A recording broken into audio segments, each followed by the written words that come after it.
But it's Amanda Bacon filling in for Todd Ortloff this week here on KONP.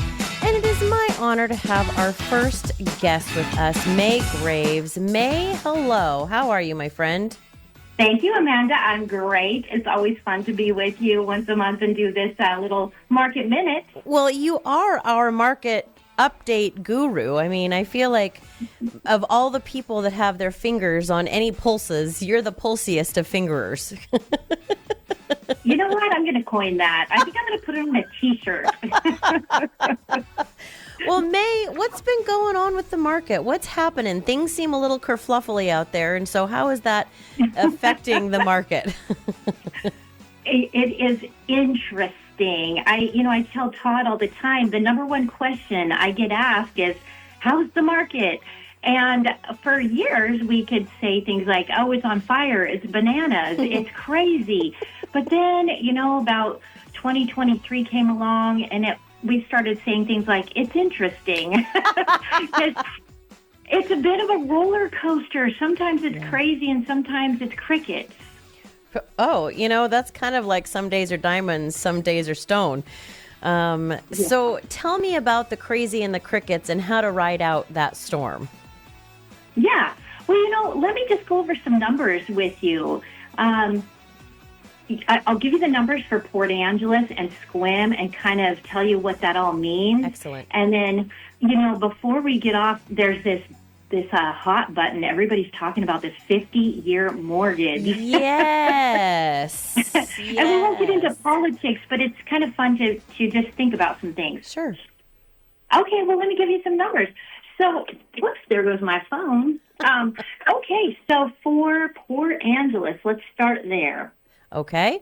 So, all right. So homes sold for the month of October, only 34 in Port Angeles. The month prior, October, we had 47. Wow. So quite a dip there, this is pretty typical. It's seasonality, we call it. Okay. So 34 homes sold. Days on market, 29. The month before, 22. Median home price, $447, which is down from the month before, but the month before was kind of an anomaly.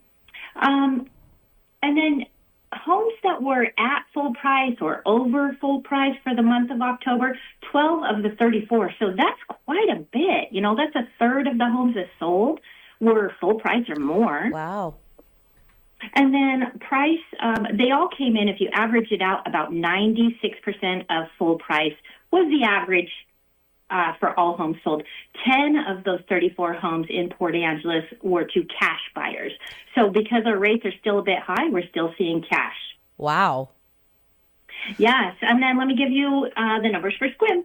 For Sequim, we sold 63 homes in October, which is huge. That was the biggest sale month of the entire year, October.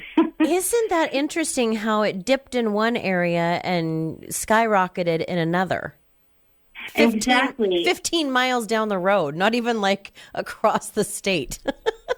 Right. And we'd have to do a lot more research. But if you look at Port Angeles in September, they sold 47 homes, which was their top month for the entire year. Gotcha. And I think that may have to do with different demographics, more family homes, schools starting, like we need to get closed before school starts, things like that. But let me continue here. So median home price in Sequim, $525, which is kind of crazy. It means that that's gone down quite a bit because in September it was $636, so almost $100 median home price less in October. Wow. I guess that means people are buying maybe smaller homes, more affordable homes. At or over asking, 22 of the 63 homes were at or over asking, so about a third of them, right? And then percentage of asking price, only 93. So that means the average buyer got 7% off of their home, which is almost unheard of. Most homes sell, year after year, month over month, about 4% under asking. Sure. Wow. And then look at this one. 29 of the 63 homes sold were to cash buyers in Sequim. Holy doodle. I know. That's a lot of money floating around. 29 of the 63 homes sold in October were to cash buyers. That is insane. It really kind of is. But the other interesting thing is like VA and FHA buyers. In Sequim, we had only 7 of the homes that were financed were VA and FHA, and in Port Angeles there were 8 of them. So for a long time we weren't seeing VA and FHA homes because they couldn't compete. Sure. They're coming in with zero down. The inspections or the parameters for a loan are a little bit more stringent. So sellers weren't as willing to take the offer if they didn't have to, if they had competing offers.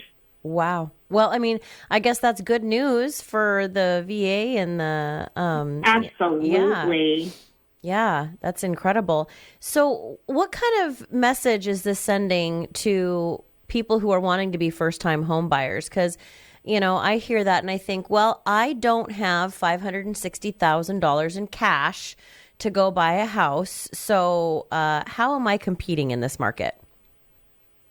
So like I mentioned at the beginning of the show, there's this buzzword going around about a 50-year mortgage, and yes. It becomes political and, very people seem to be on one side or the other. And so I was thinking about that, and I was like, well, what are the advantages? Mm-hmm. I was actually talking to one of my kids that were saying, well, it kind of sucks because if you have a 50-year mortgage, you're not earning any equity, right? Or very little equity. And, it was kind of like newsflash. How much equity are you earning as a renter? Zero. So that's true. But also the other side of it is the interest. I mean, you're paying a lot more interest, aren't you? I don't know what the interest, well, over time, absolutely. Yeah. But the monthly, yes, over time, absolutely. But if you're a renter, the only person earning equity is your landlord. Mm-hmm. So even if you're just earning less equity, could it be possible that you just get into your first home and then your career path changes to where you are making more money, you could refinance back down to a 30 or a 15. But wait, there's more. What if you had a 50-year loan, but you threw extra money at it every month? Anytime you had a windfall or extra money, or you got your tax return, you threw it at your mortgage. And what if you paid one extra payment per year? I think that cuts like 12 years off your mortgage right there. If you threw a couple $100 a month at a $400,000 mortgage, you'd pay it off 12 years early. But, the truth is the banks, they know you're not staying there 30 years. We all know that, right? Most people only stay in their home. It changed after the pandemic. It used to be like 7 years or 10 years. I think it's 7 years now. Wow. And wow. The interesting part is at 7 years is when you actually start paying a little more towards your principal rather than just all interest up front. It's sort of front loaded that way. Mm-hmm. Interesting. Yes. I thought, I look around here and I know different families and stuff like that who've been in their homes for, 50 years. So it's weird to me to hear that 7 years is that magic number. I guess the 7-year itch is a real thing, and even in housing. Right. Well, and if you think about, what I talk about all the time, the only people who are desperate to move, right, are the people who diamonds, they're getting married, divorced, they're buying 2 houses instead of 1. Diplomas, the kids all moved out. Diapers, they had a baby. Disaster, whether it's a health or other kind of disaster. Sometimes there are people who are desperate. But if you think about all those life cycles, could it be that every, 7 to 10 years, something like that happens? Yeah. Yeah, that makes total sense.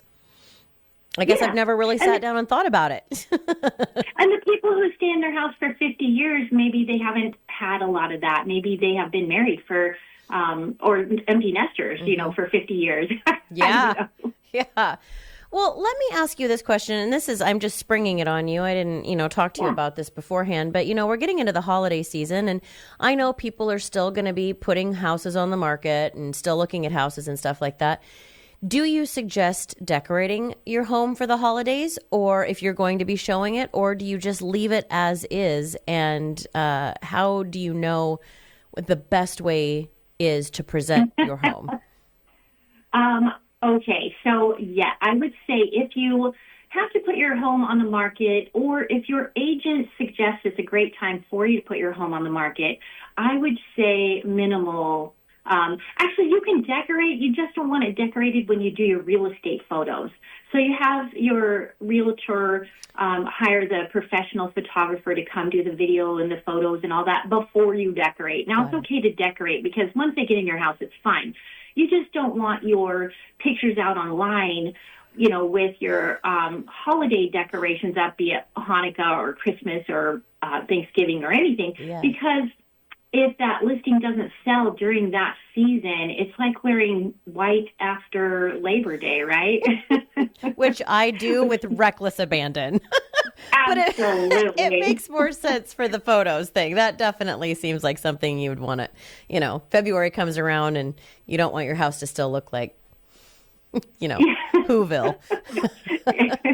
Well, and also, like right now, I have 4 or 5 homes that are going to be ready to go on the market in the next, 2 to 4 weeks, I would say. They're at different stages, packing, moving, whatnot.